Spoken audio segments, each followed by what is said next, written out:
My wife cheated on me and said we are even now because I cheated 8 years ago as a teenager.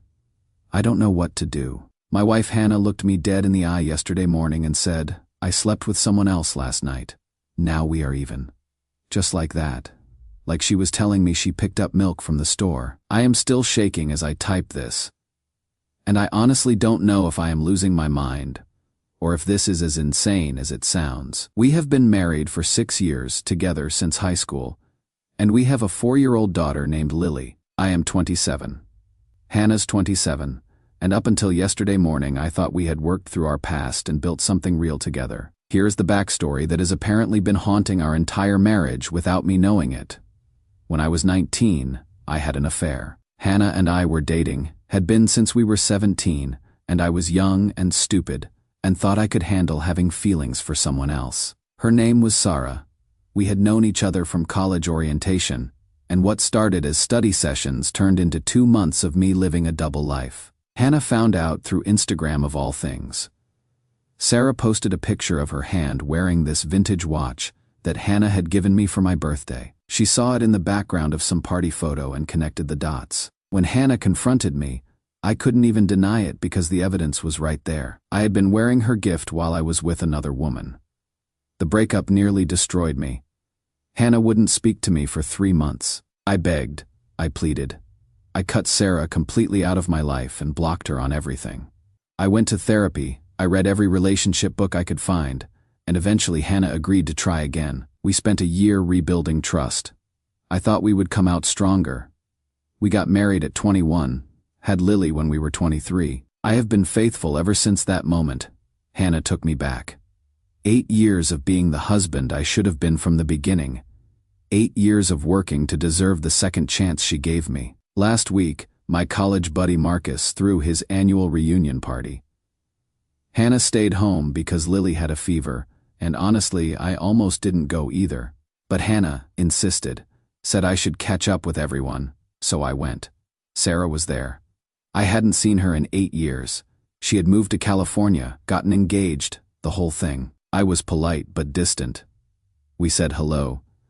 I congratulated her on her engagement, and I spent most of the night talking to other people. I texted Hannah throughout the evening, sent her pictures of the group, kept her in the loop about everything. But Sarah had posted photos on her Instagram story. Hannah follows a lot of our old college crowd, and apparently those photos made their way to her. I didn't even think about it because nothing happened. We literally exchanged maybe 10 words the entire night. When I got home, Hannah was giving me the silent treatment. Ice cold. Wouldn't tell me what was wrong. This went on for 3 days. Finally, I sat her down and demanded to know what was going on. That is when she told me she had seen the photos. That seeing Sarah's face again, seeing me in the same room as her, brought back every horrible feeling from 8 years ago. She said she felt like a fool all over again, like everyone at that party probably knew about our history and was watching us. I tried to explain that nothing happened, that I had barely spoken to Sarah, that I had been texting Hannah all night precisely because I knew seeing her would be difficult. But Hannah wasn't hearing it. She said she had spent 3 days feeling humiliated and betrayed all over again. And that is when she made her decision. She went to a bar downtown, met some guy, went to his place. I needed to feel like I had my power back, she said. I needed to know what it felt like to be the one making the choice instead of being the one left behind. Now you know how it feels, and we are even. I cannot even begin to explain how this felt. When I cheated at 19, I was a stupid kid who didn't understand what he was risking. When Hannah cheated at 27, she was a wife and mother who made a calculated decision to hurt me. Those feel like completely different universes to me. But she keeps saying we are even now, that if I loved her the way she loved me, I would forgive her the way she forgave me. She says this was always going to happen eventually, that she has been carrying this wound for 8 years and it finally broke open. I told her this isn't the same thing at all. We weren't married when I cheated. We didn't have a child. I didn't do it to hurt her deliberately. I was just young and confused about my feelings. What she did was revenge, pure and simple. She says that doesn't matter. Pain is pain. Betrayal is betrayal. And now we both know what it feels like, so we can move forward as equals. Reddit. I don't know what to do. Part of me thinks maybe she is right. Maybe this is some twisted version of justice, and now we can finally be completely honest with each other. But part of me feels like she just burned down everything we had built together to make a point. Am I wrong to feel like this is different? Should I forgive her because she forgave me? Or is our marriage already over, and I am just too afraid to admit it? I keep thinking about our daughter. Lily deserves parents who love and respect each other. But right now, I don't know if Hannah and I can ever get back to that place. What would you do? Update 1 first. The conversation with Hannah after I read your responses. I sat her down and tried to explain why her cheating felt different to me. I told her that when I cheated at 19, it wasn't to hurt her. It was wrong. It was selfish. But it wasn't calculated revenge. What she did was a deliberate decision to hurt me because she was hurt. Her response floored me. She got this cold look in her eyes and said, "You think I ever really forgave you? You think we just moved past it and everything was fine?" Then she told me something that made my blood run cold. She said that during those first few months when we were rebuilding our relationship, she went through my phone and read every text message I would ever sent to Sarah. Every single one. The flirty ones. The sexual ones. The ones where I was clearly torn between them. She read them all. "I never forgot a single word," she said. "Every time you touched me, every time you said you loved me, I remembered what you wrote to her. Hannah doesn't understand me the way you do. I think about you when I am with her. Maybe we are meant to be together. Did you forget you wrote those things?" I had forgotten. God help me. I had completely forgotten some of those messages because I was 19 and dramatic, and thought I was living in some kind of romance novel. But Hannah remembered every word. She told me our entire marriage has been her trying to convince herself she had forgiven me while carrying around 8 years of suppressed rage. Every anniversary, every Valentine's Day, every time I told her I loved her, she was thinking about those texts. "So don't you dare tell me what I did was worse," she said. "You broke me 8 years ago and I have been pretending to be whole ever since. At least I was honest about wanting to hurt you. The worst part is I can see her point. Those messages were horrible. I was basically having an emotional affair and a physical one at the same time, and some of the things I wrote to Sarah were genuinely cruel about Hannah. I was a different person then, but Hannah has been living with the memory of that person every day for 8 years. But here is what is really messing me up. If she never forgave me, if she has been harboring this resentment our entire marriage, then what have we been building together? Was any of it real? When she said she loved me, was she lying? When we had Lily, was she thinking about those text messages? She says she did love me, that she tried to make it work, but that seeing Sarah again just brought everything back. She says the affair was her way of finally letting go of the anger, that now we can start fresh as equals who have both hurt each other. I asked her if she would have told me about the affair if I hadn't pressed her about the silent treatment. She said probably not. That she would have just carried it like she had carried everything else. So now, I don't know what is real anymore. Have I been married to someone who has been pretending to forgive me for 8 years? Was our whole relationship built on a lie? The other thing that has been eating at me is how this is affecting our families and friends. Hannah told her best friend Emily about everything, and Emily apparently told her boyfriend. And now it is spreading through our social circle. The narrative that is going around is that I am a hypocrite who cannot forgive his wife for doing the same thing he did. I had dinner with my brother last night, and he straight up asked me why I thought I deserved forgiveness when Hannah didn't. When I tried to explain the difference between what I did at 19 and what she did at 27, he said I sounded like I was making excuses. Even my own family is starting to side with Hannah. My mom called yesterday and gently suggested that maybe this was God's way of helping us understand each other better. She said sometimes marriages need to go through fire to come out stronger. But I keep thinking about what Hannah said about never forgiving me. If that is true, then this isn't about us coming out stronger. This is about her finally getting her revenge after 8 years of planning. The house feels like a war zone. We are sleeping in separate bedrooms. Lily keeps asking why mommy and daddy are sad. Hannah acts completely normal around our daughter. But the second Lily's out of earshot, it is like a switch flips, and she becomes this cold stranger. Yesterday, she said something that really got to me.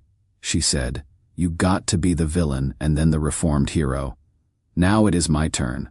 I don't know how to respond to that. How do you rebuild a marriage with someone who sees your relationship as a story where she deserves to be the villain for a while? I have been thinking about calling a divorce lawyer, but I am terrified of what that would do to Lily. She is only 4. How do you explain to a 4-year-old that mommy and daddy cannot live together anymore? But I am also terrified of staying in a marriage where my wife has been secretly resenting me for 8 years and needed to cheat on me to feel better. Reddit, what do I do? Is there any way back from this? Or should I start accepting that my marriage died 8 years ago and I have just been living with its ghost? Update 2, I need to tell you what I found out, because this whole situation just became something completely different, and I don't even know who I married anymore. After my last update, things got worse. Hannah doubled down on the "we are even now" narrative and started getting angry that I wasn't just accepting her logic and moving on. She kept saying that if I really loved her, I would be able to forgive her the way she forgave me. Except now I knew she would never actually forgiven me at all. The house was a nightmare. We were barely speaking except about Lily's needs. Hannah was sleeping in the guest room and acting like this was just a rough patch we needed to get through. Like we were renovating the kitchen or something, not dealing with the complete destruction of our marriage. I started seeing a therapist, partly because I needed help processing everything and partly because I was seriously considering divorce. My therapist suggested that before I made any major decisions, I should try to understand the full scope of what had happened. She said sometimes people make dramatic choices when they are overwhelmed, and maybe Hannah's affair was truly a one-time breakdown and not a pattern. So I decided to talk to Hannah one more time. Really talk, not just fight. I asked her to walk me through what happened that night when she cheated. I said I needed to understand her headspace so we could figure out if there was any way forward. That is when the story started changing. In her original version, she had gone to a bar feeling angry and humiliated about seeing Sarah in those photos. She would met some random guy. They had talked. One thing led to another, and she had gone home with him. A moment of weakness. Poor judgment. Heat of the moment decision. But when I pressed for details, things didn't add up. I asked which bar, what time she had gotten there, how long she had stayed. Her answers were vague and kept shifting. Then I asked to see her phone. She refused. We had a massive fight about it. I told her that if we had any chance of rebuilding trust, I needed to see that there wasn't an ongoing relationship with this guy. She said I was being controlling and paranoid. She said the affair was over and I needed to trust her. I said trust was the one thing I couldn't do right now, and that if she wanted to save our marriage, she needed to be completely transparent. She finally gave me the phone, but she was acting weird about it, nervous, like she was afraid of what I might find. At first, I didn't see anything obvious, no strange numbers, no suspicious apps, but then I started looking at her text history from the weeks leading up to the affair. There were messages with a coworker named Dave. The messages started innocent enough, work stuff, scheduling, normal colleague conversation, but they gradually got more personal. Hannah complaining about feeling unappreciated at home, Dave being a sympathetic ear, Hannah mentioning that she and I were going through a rough patch. Then came the photos from Marcus's party. The timeline became crystal clear. Hannah saw those photos with Sarah around midnight when I posted them to my Instagram story. By 12:30 a.m., she was texting Dave, "I cannot believe he didn't tell me she would be there. I feel so stupid." Dave, you are not stupid. He should have given you a heads up, Hannah. I keep thinking about everything that happened between them.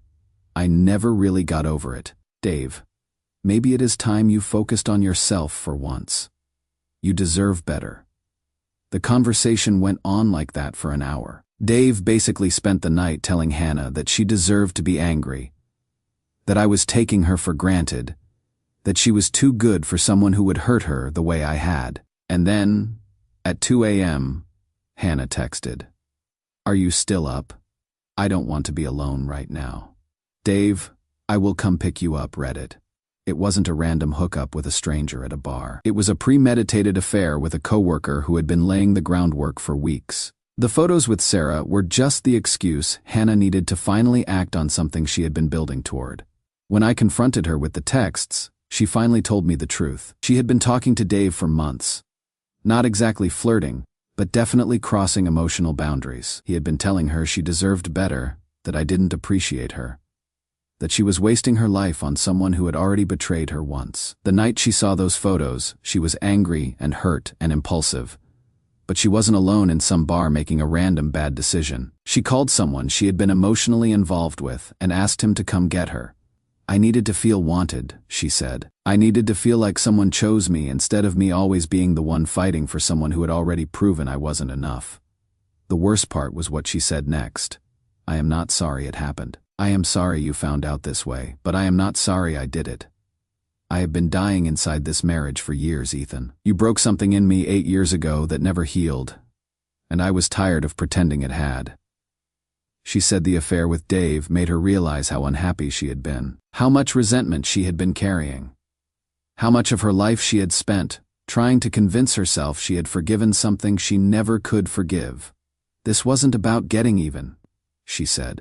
This was about me finally admitting that I never wanted to be with you after what you did. I just talked myself into it because I thought that is what love was supposed to look like. So there it is. Reddit.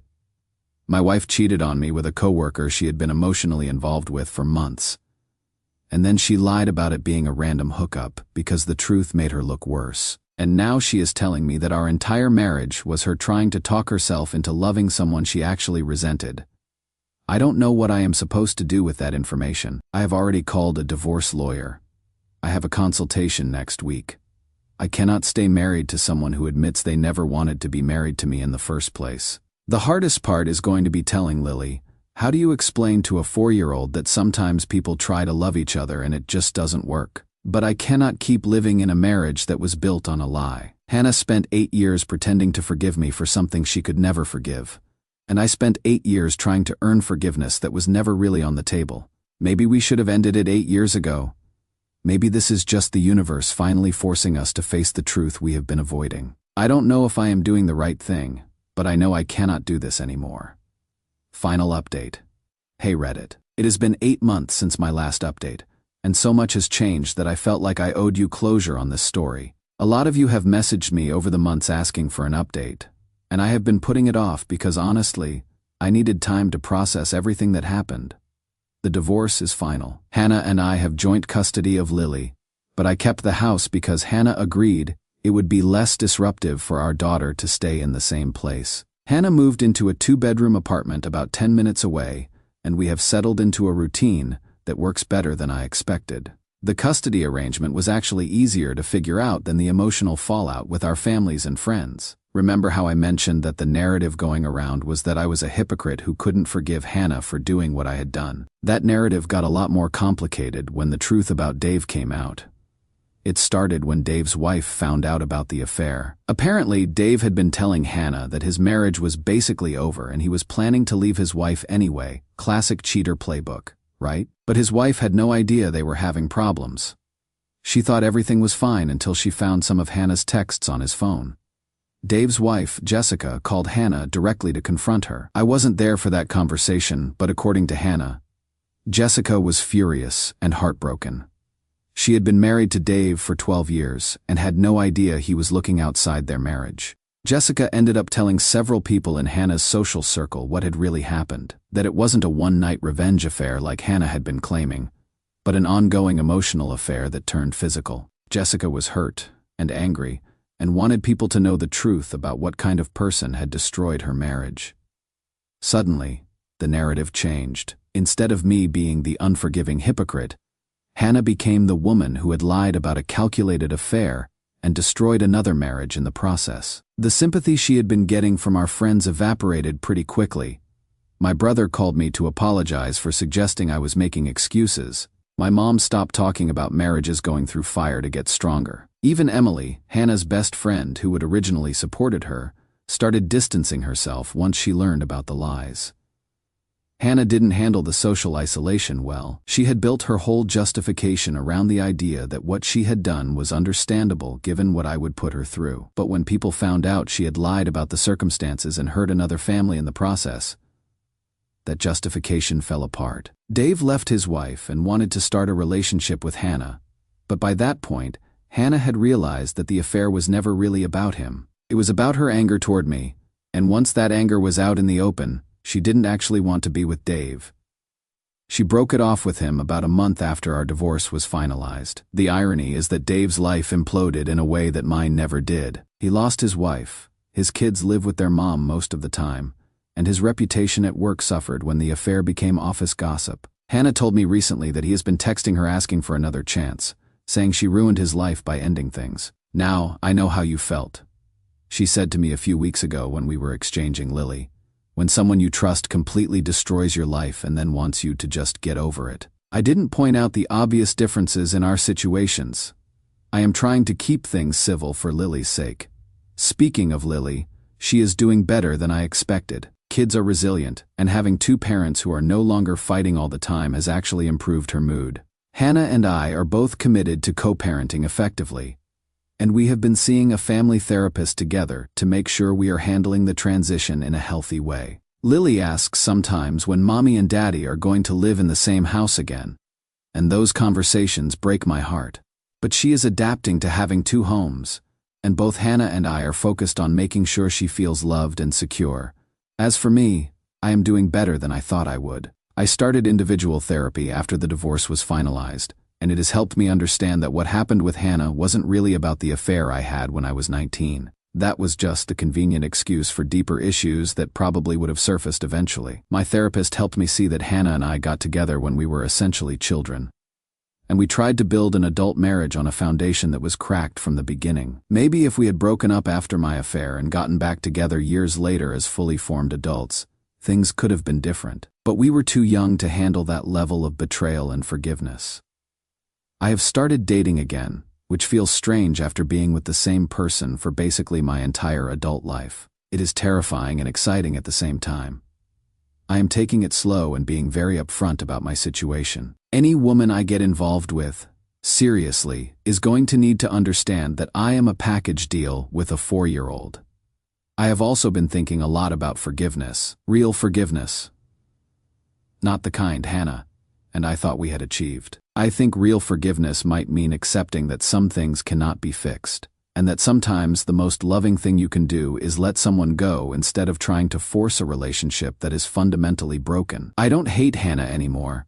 I am not angry at her the way I was 8 months ago. I understand now that she was carrying a wound that never healed, and that she didn't know how to ask for what she needed to heal it. Maybe if she had been honest about never forgiving me, we could have worked through it properly or ended things years ago before we had a child together. But I also understand that what she did was a choice. She chose to lie about her feelings for 8 years. She chose to have an emotional affair with Dave. She chose to use my past mistakes as justification for breaking our family apart. I can understand those choices without excusing them. The last thing I want to say is for anyone reading this who might be in a similar situation, if someone tells you they forgive you but their actions suggest otherwise, believe their actions.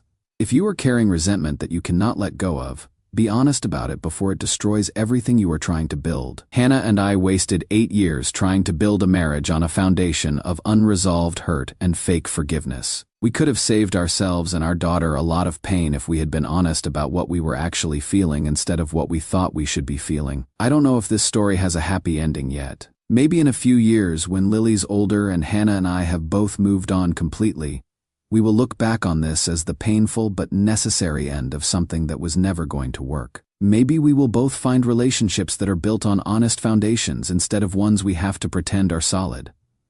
What I do know is that I am not living a lie anymore. I am not trying to earn forgiveness that was never actually available. I am not pretending that love is enough when respect and trust are gone. It turns out that sometimes the most loving thing you can do is admit that love isn't enough, and let everyone involved find something better.